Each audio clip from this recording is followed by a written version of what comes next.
just because this is new. Not the camera, but the chin mount. So before I had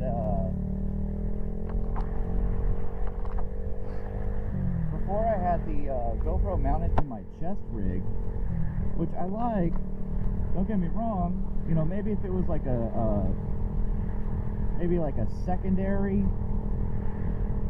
camera, right? Maybe if it was like a gauge cluster camera. I don't know. But I just kind of felt like it was too restricting. All you could see was just that way, which is fine, I guess. I didn't much care for it when I was, playing the video back, and it's like, man, that's kind of annoying just to see that point of view the whole time. So yesterday I mounted the chin thing. According to the instructions, they wanted you to leave it on for 24 hours, and so I left it on for 20, because I'm not a very patient person, man. I mean, I can be patient when I need to be, like with people. I can be pretty patient. Excuse me. But with waiting for things, I'm a I need it now kind of dude, So anyway, pretty typical standard morning today. We're gonna go grab ourselves a breakfast burrito, and then we're gonna I think we'll take like the long way in, but yeah, that's what we're gonna do. Man, every morning I just have like this lump in my throat. I've got an air filter in my room. I always feel like there's just crap. We have 4 dogs, and so we can brush them out all we want, but dude, especially because summer, they're shedding like a freaking a lot. So that's kind of fun. What else?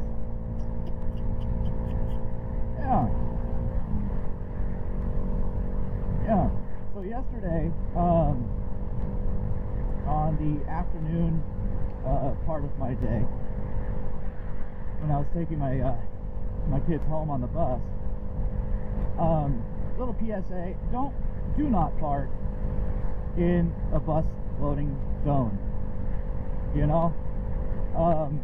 If you know that there's not going to be any buses for a fact, like you're coming in at like 12 noon to grab your kid, which even then you don't know for a fact if there's going to be kids coming in or out on buses. You don't know, because you might have kids being transferred to another school because they're in AP math, or for example, they're taking high school math in middle school. They got to go to the high school, right? Or they're doing, like in our situation, they're doing swimming lessons and classes all month. So, you park in that bus loading zone, you're going to be you may be blocking in a bus, which doesn't seem like all that big of a deal, like boo-hoo. Well, there's a very strict time schedule that everyone needs to take. Also, if you block a bus, that could be seen as you're trying to do something nefarious, right? So we've all seen the movies where you've got multiple black SUVs, for example. They come in, they have their target, and then they surround their target, and they basically block them in, right? Well, that does happen. That happens in real life. It doesn't happen very often. You don't really ever hear about it. But if we're trained to always assume something is going on, something bad's happening, and that's just to protect the kids. If we just always assume everything's hunky-dory and something bad starts to happen, and we just like, oh, no big deal, well, we're putting those kids at risk, right?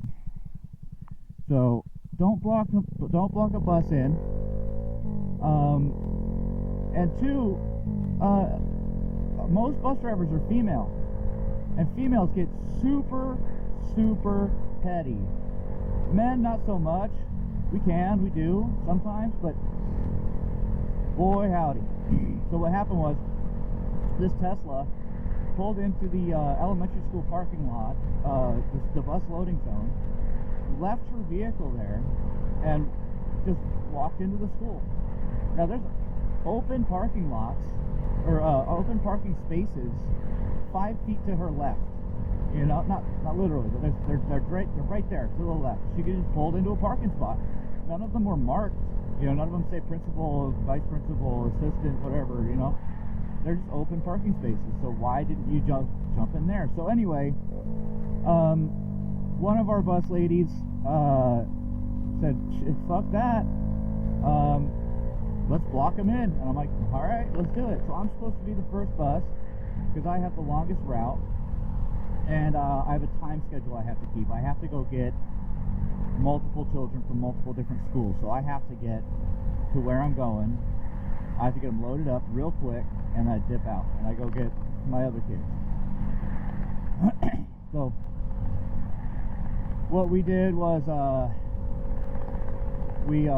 I got into my spot. She blocked me, so I had to go around. But I got into my spot. Then we had another bus behind me. Then you had the Tesla right behind that bus. So I'm in a small bus. These are all small buses. Then you have a big bus come in to the left, completely blocking her in, and then another one behind that. It's like you're not going to do that again. You know, we don't tolerate that crap. You can say, "Oh, it's not that big of a deal." Well, it is. It is. Like I said, we have a very strict time schedule to keep. We're dealing with people's children. You know, not ours, someone else's kids. Some people are more relaxed and tolerant than others, and some people are the most uptight Karens you've ever met. And I know we know who those people are. So anyway, it's not out of the realm of possibility that they'll call the police. And next thing you know, we've got to fill out a police report on why this kid is missing. Nice blinker, dude. If you're exiting a roadway, please use your blinker.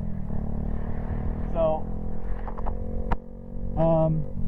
yeah, don't park in a bus loading zone, dick. So, anyway, I don't know if we're gonna get the 3 meat today. I mean, I want it anyway. I don't know. We'll get the 3 meat burrito. Yeah, fuck it. We need the protein, dude.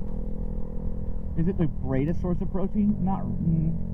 At least it's not freaking like beets or some shit. Beans. You know? Whereas, not very bioavailable. It's actual meat. So we'll put that meat in our mouth. And we'll eat it.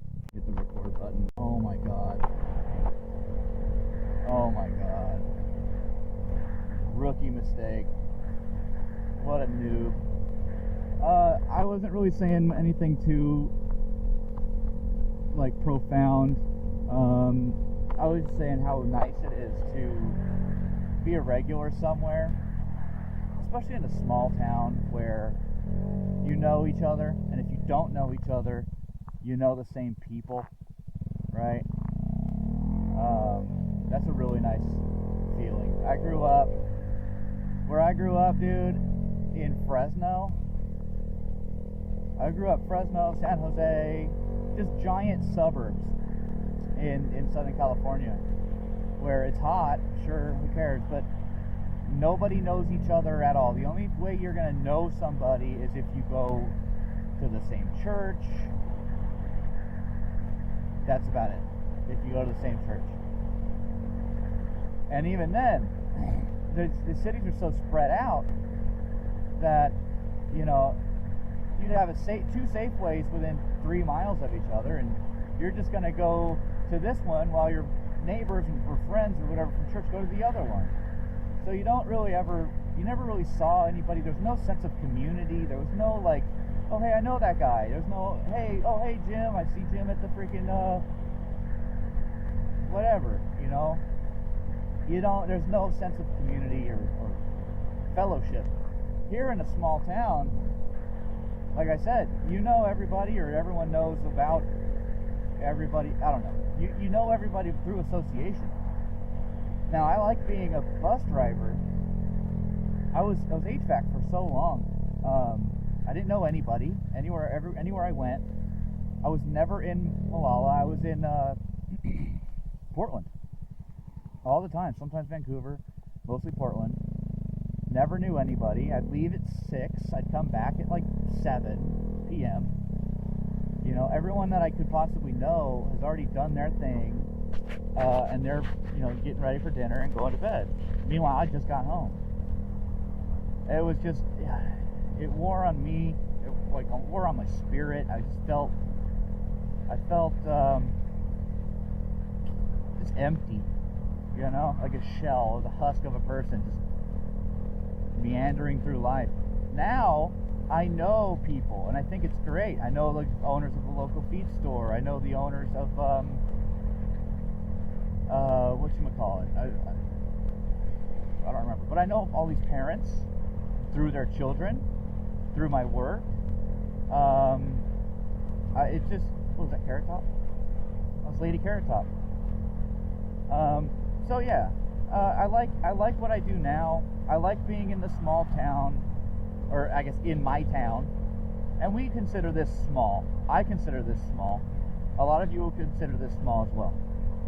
To my friends over in like Nebraska, to Brody, his small was like 500, and I don't even really call it a town.